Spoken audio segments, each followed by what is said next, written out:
one event or Great happening question. or something that goes, you know what, I need to make a change?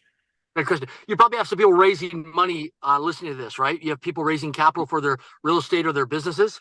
Yep. So here I am. I'm in my mid 30s and I'm flat broke financially, not even living paycheck to paycheck. I'm living panic to panic. I'm up and down like a roller coaster as an entrepreneur, right?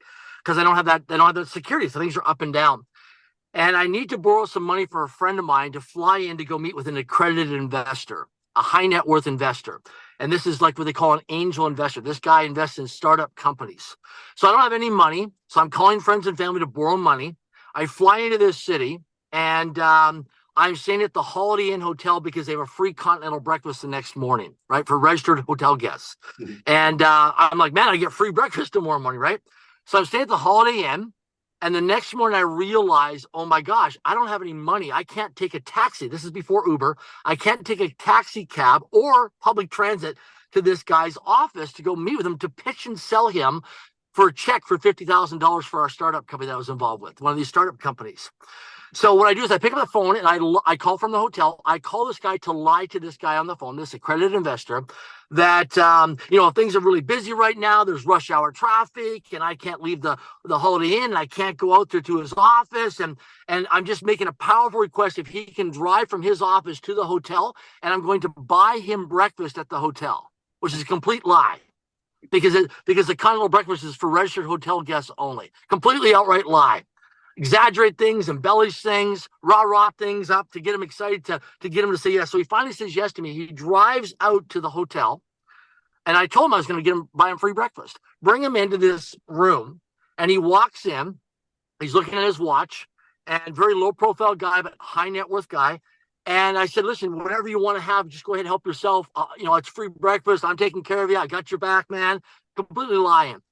He sits down with me and he says to me, he said, Darren, I've only got about 35 to 45 minutes and I got to get back for another meeting. I didn't expect to drive here to meet with you and all this time. And this is way more time than I thought for to meet with you. So anyways, I realized, oh my gosh, I got this guy. I got him into a corner. I got to hard sell him, pitch and sell him. So I lunge into my pitching and selling, trying to get him to write a check for $50,000. About 90 seconds into my pitch, my aggressive pitch, coming from total fear, total lack, total scarcity, not knowing where my next financial dollar is going to come from, and I need this guy to write a check today. I need to walk away with a check from this meeting. Okay, so I'm hard closing this guy like a timeshare salesman, and about 90 seconds into it, Fong, he looks at me, he goes, Darren, would you just shut up? Would you shut up? And I'm just like, whoa! It's like almost like he punched me in the face. He goes, stop talking, or I'm going to walk up this door. You'll never see me again. And I'll never return your phone call. And I'm like freaking scared, right? And he said, Darren, let's just cut to the bottom line. I'm not going to write you a check today. Okay? He said, this is nervous money here. This is nervous money because there's three types of money. There's calm money, cautious money, and nervous money. Mm-hmm. And this is nervous money for this investor. He goes, I have no interest in listening to your pitch right now. He goes, I'm going to let you know. I'm going to ask you a couple of questions. He goes, number one is, how much money do you have in your pocket right now? And I'm like, I've got a few $100. I had nothing.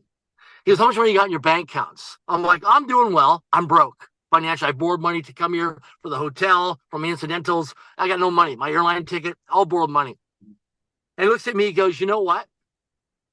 A part of me wants to just leave right now and forget I ever had this meeting with you.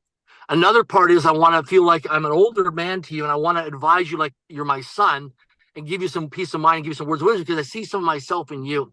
Because I think you're flat broke right now. I think you're lying about things, you're exaggerating things because you have no integrity. I'm like, what do you mean? Of course, my ego kicks in, self-image, I want to look good.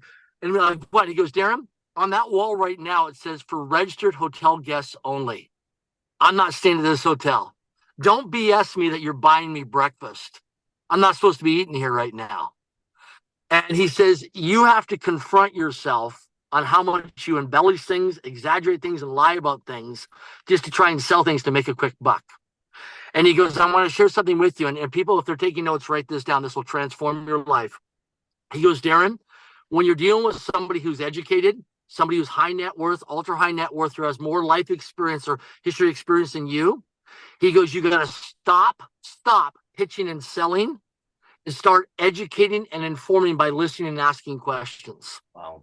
He goes, you didn't ask me any questions. You just went to pitch and sell. He goes, successful people, high net worth, ultra high net worth people do not want to be pitched or sold. We are repelled by that. We're not attracted to it. He goes, if you start to educate me and inform me, say, like, I'm just curious, how long you been an investor for? What kind of things you like to add to your portfolio? What's your risk tolerance level? What do you have an appetite for? Are you allocating and deploying money this quarter? What's on your radar right now? How's your discovery process? What's your due diligence process like? Do you have a checklist for due diligence? Do you have people on your team that go through it? What's your roles and responsibilities? Are you an active investor or are you a passive investor? What type of returns do you like to see? How long do you stay an investor for? What's your exit strategy? So I didn't have any of these questions because I didn't know these questions. All I knew was just how to sell and pitch and sell and trying to get a deal closed. And that was the day when I left that meeting with no check, not knowing where I was going to go from that day forward, thinking, man, is this going to go bust this opportunity, the startup company I was involved with? And that day felt like a punch in the face to me, but I was so embarrassed. And I had shame and guilt when I left thinking, man, I just lied to this guy. And I just got caught.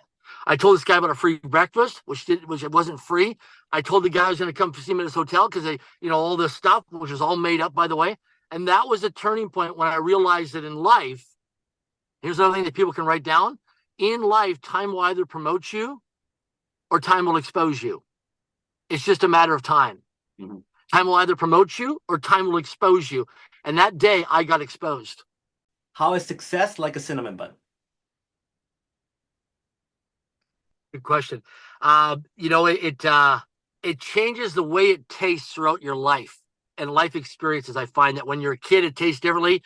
When I get older, as a kid, I just want to eat cinnamon buns. But as I get older now, I'll be more mindful of health and fitness nutrition. I want it when I eat it, I savor it differently than when I was a kid.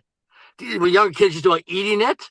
Now, when I eat a cinnamon bun, I enjoy it because I'm not going to have a whole bunch of them. I'm just going to have that one, and I may have it once or twice a year. So I really take the time to really enjoy that cinnamon bun and be present in the moment eating that cinnamon bun, and also being grateful for the person that made that cinnamon bun and created that cinnamon bun. And there's a sense of gratitude behind it and appreciation.